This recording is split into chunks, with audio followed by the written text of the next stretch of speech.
Hey everyone, welcome to another episode of the Orange and Black Insider Bengals podcast. It is a very, very special episode. I'm Anthony Cosenza, joined by my co-host John Sheeran. John, been looking forward to this one for a while, and we've got the opportunity, bud.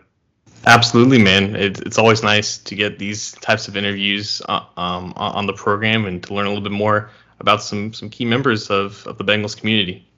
Well, we are joined by the Stills, Devon and Leah Still. Obviously, two folks that just resonate in the hearts of all of Bengals Nation. They are joining us courtesy of United Therapeutics Oncology in light of Childhood Cancer Awareness Month coming up in September. Devon and Leah, how are you both doing? Thanks for joining us. Oh, we're doing great. Thank you for having us. Well, it's a treat. It's a treat. Before we kind of took the air here, we've been looking forward to this for a long time, and definitely want to hear what you will be doing with United Therapeutics Oncology, especially with Childhood Cancer Awareness Month coming up. But I guess I want to kind of start a little bit, Devon, with you, if you don't mind, and go back in time a little bit. Obviously, as Leah's diagnosis kind of came to light, the Bengals, as you were kind of doing what you needed to do, be there for her, be there for your family, etc. There were some things that the Bengals did that stepped up. They stepped up on their end in terms of allowing you to take care of Leah and all the things that you need to do. Some Bengal fans may not remember that, but would you mind kind of talking a little bit about that? You can, for those who can see, I'm wearing the jersey here. That was one of the endeavors there. But maybe remind us a little bit of how the Bengals stepped up a little bit in that time.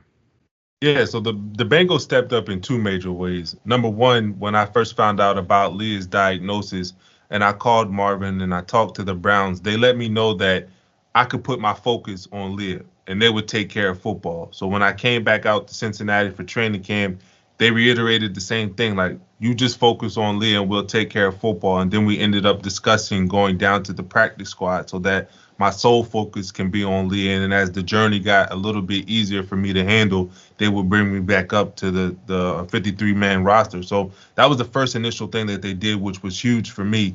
The second thing they did was to put my jersey on sale, like you just showed, to raise awareness or raise money for cancer research for Cincinnati Children's Hospital. And then fans, not only just Bengals fans, but fans all over the place, or supporters, just bought jerseys. And we ended up raising over $1 million for cancer research, which was huge. And I'm glad that the Bengals decided to do that. During that season, were there any specific teammates on the team who kind of went above and beyond in, I guess, being there for you that you'd like to highlight? Or was it really just, in your mind, a total collective effort by your teammates and your coaches and supporting your family that season? Yeah, so I was really close during that time with Brandon Thompson and Carlos Dunlap, who really stepped up for me during that time. But I think it was a collective effort. Just being in a locker room alone, it helped take my mind off somewhat of what my family was going through and what Leah was going through. So just the way that people just stepped up and was there for me and, just being present for me helped me deal with what we were going through mentally. Talking with Devon and Leah Still on the Orange and Black Insider Bengals podcast, part of the Cincy Jungle Podcast Network. Happy to have them with us, joining us, courtesy of United Therapeutics Oncology. They are raising awareness and doing a really cool partnership with them for childhood cancer awareness. We're going to hear more about that in just a minute. Leah, a question for you. Among your friend group and your peer group, are you just like a superhero, a rock star? I mean, you beat this disease. You had a book written about you. You've been on TV. You've done a lot of public speaking. It's hard not to look at you, at least from my end, and say, "Wow, what a rock star."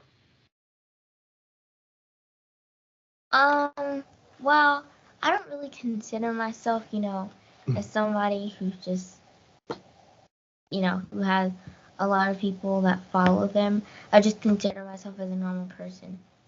So in my friend group, we don't really talk about it that much. So it's not like, I have people that, have been there for me. So Leah, you are 11 years old now. Is that correct? Yes. So I think a lot of Bengals fans remember that season, but you were just you were a lot younger than you were a handful of years ago. For all the Bengals fans who know and remember your story, what is life like now for just an 11-year-old just living life? It's pretty normal. It's like any other 11-year-old. That's great. And that's, going back to obviously what happened, having the normal life and doing all the things that an 11-year-old should. That's what we like to hear based on everything that you went through, your family went through. Devon, when we got the opportunity to talk with both of you, I went back and I we talked about how the Bengals stepped up in this time. We talked about some of your teammates and whatnot. But one of the things in an image that flashed in my mind was that game against the Patriots on national TV when New England and their cheerleaders and the owner and everybody kind of did this nice honor for you and your daughter.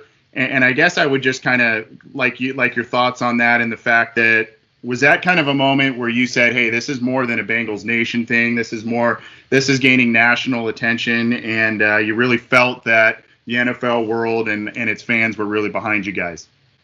Yeah, I've never seen anything like that in sports. And I've been watching sports since I was a little kid. And to come to an opposing team's home and they do a tribute like that was special. And that's why I couldn't hold back the tears in the pregame, because I didn't expect to see something like that. And it was at that moment where I really realized that it wasn't just us fighting this, but it was the whole country. It was the whole NFL. And then, speaking of Robert Kraft, him sending me a letter and finding out why he did something like that, understanding that he lost his wife to cancer. I think this story just resonated with a lot of people who have had a loved one that was battling cancer.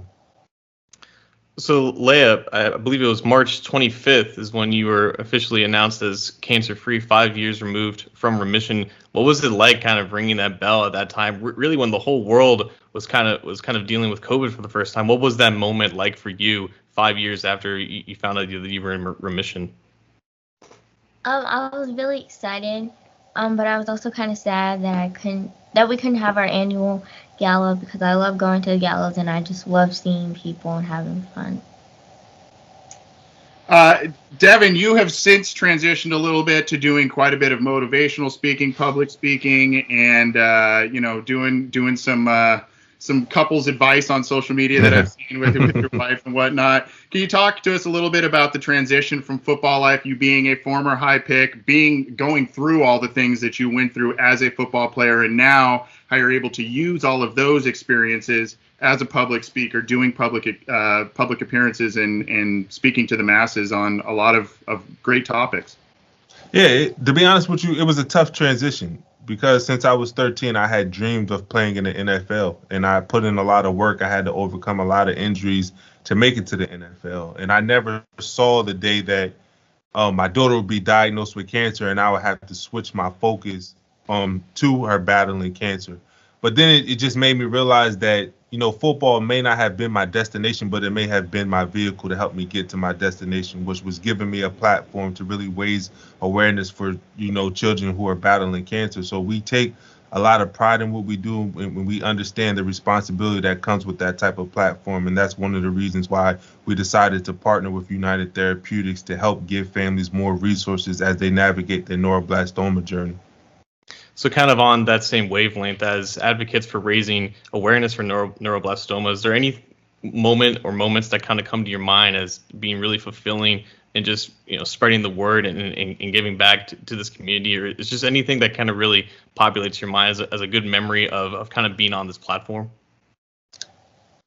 Every time that a family reaches out to us and they submit an application asking us to pay for a bill, whether it be the water bill, the mortgage, a car payment, it makes it worth it, because we finally found the purpose in our pain. We understand why we had to go through what we went through, because now we can be of service to other people who are not as fortunate to be in the NFL and have the finances in order to make it through this battle with cancer. So every time we're able to answer a request for payment, it just lets us know that all the work that we're doing, everything we've been through, was worth it.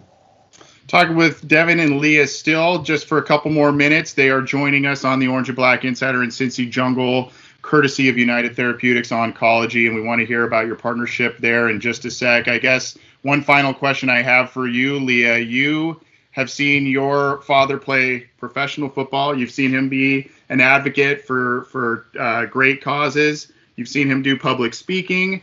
You yourself as a young lady have been through a lot and seen and done and accomplished a lot. have you thought? I know you're a little young, but have you thought a little bit about, hey, I'm really interested in athletics. Hey, I'm maybe interested in the healthcare field. Anything like that in terms of maybe some career goals down the road? I think we'd love to hear about it. I've thought about being a journalist and being a doctor and a nurse. That's awesome. That's awesome. That's great. That would be right up your wheelhouse, and I'm sure you would be excellent at it for sure. So we've mentioned a couple of times that Devon and Leah are joining us courtesy of United Therapeutics Oncology. They're partnering with them to launch Braving NeuroBLASToma, an educational initiative to support and provide comprehensive resources to families impacted by neuroblastoma, which was the disease that Leah had and conquered. So if you both wouldn't mind, in our final couple of minutes here, tell us a little bit about the partnership you guys are doing with them, and how folks, our listeners, readers, can maybe get involved.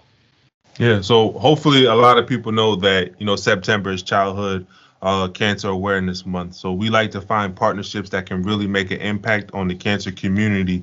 And when we first heard about United Therapeutics, I'm not sure if you remember some of my interviews from before when I was in Cincinnati. I would always talk about how I wish there was a playbook that would have helped me and my family navigate Leah's battle with cancer, but there wasn't. And I came across their book series, which is a 4-part book series that takes families, or gives family an understanding of what to expect during diagnosis, treatment, and then post-treatment and beyond. And it was finally like the playbook that I wish I had when Leah was battling cancer. So when I heard about this, we decided to partner with them to use our platform to let other families who are battling cancer know that, look, there are resources out here for you to use to help make this battle with cancer a little bit easier, so you're not as lost as we may have been when Leah first got diagnosed. Well, hey, I know it's been a little bit since you've been associated with the Cincinnati Bengals. You guys have never strayed from our thoughts. We follow you on social media. We keep good thoughts for you guys. We were celebrating when Leah beat this disease, and we want to support you guys however we can through our show, through our website, and I'm sure Bengals Nation will echo that. We're so glad that things have turned out very well for you guys. I know you're a big sister now, Leah, so that's awesome. And we wish nothing but the best to both of you and your family going forward. Thanks for your time today. Thank you. Thank you for sharing your platform with us. Appreciate it.